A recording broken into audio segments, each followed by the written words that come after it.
Baseball is America's favorite pastime, but only 0.45% of kids who will ever play baseball will actually ever play in the Major League Baseball.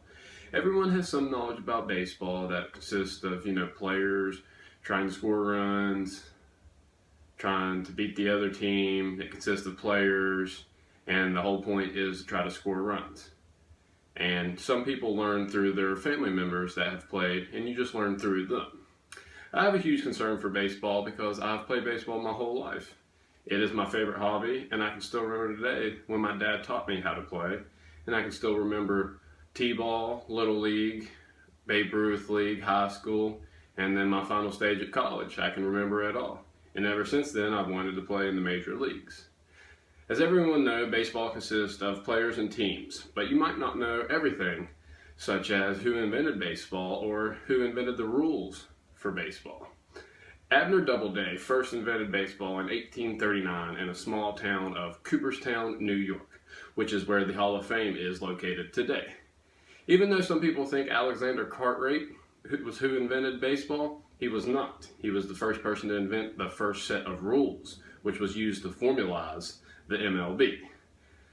A year later, in 1846, the first recorded baseball game took place. By 1869, the Cincinnati Red Stockings decided to be the first professional team, and they beat everyone because they were the best team and they were the first players to get paid. So everyone wanted to play for them. By 1871, the National Association became the first professional baseball league, which consisted of 9 teams ran by the players and the teams themselves. This turned out to be a big problem.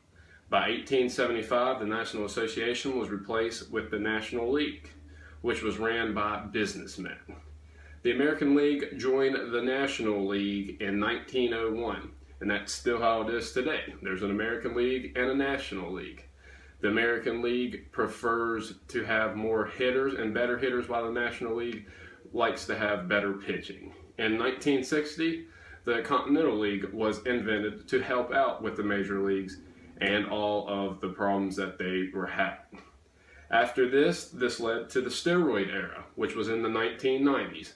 And during the 1990s, MLB experienced an increase in offensive output, which resulted in a lot of home runs throughout the game. This brought attention to the people who were doing the drug testing, and they started to get concerned about this.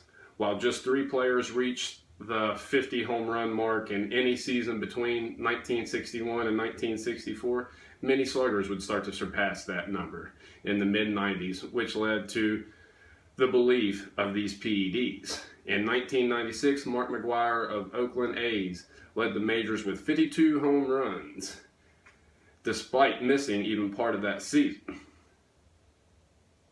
In 1997, both Mark McGwire and Ken Griffey Jr. threatened the individual record of 61 set by Roger Maris in 1961.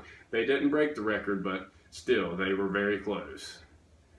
After such great offensive output, the MLB decided to start drug testing for PEDs in 2003, even though they had been banned since 1991. The steroid era came to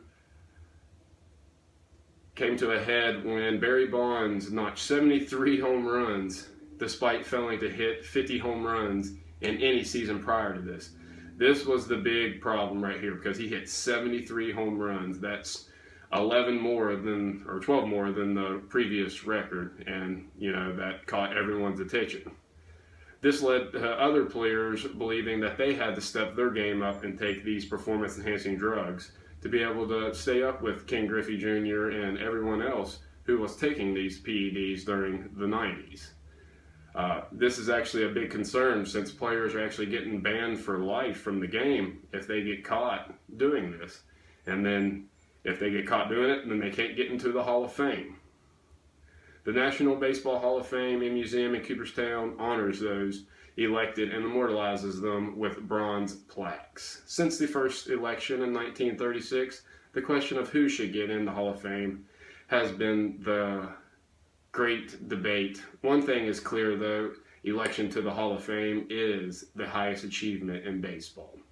From my speech, I hope that you guys know how baseball was invented by Abner Doubleday and the MLB was created in 1869. I hope you have learned some important facts about baseball as well and have a better understanding of the game.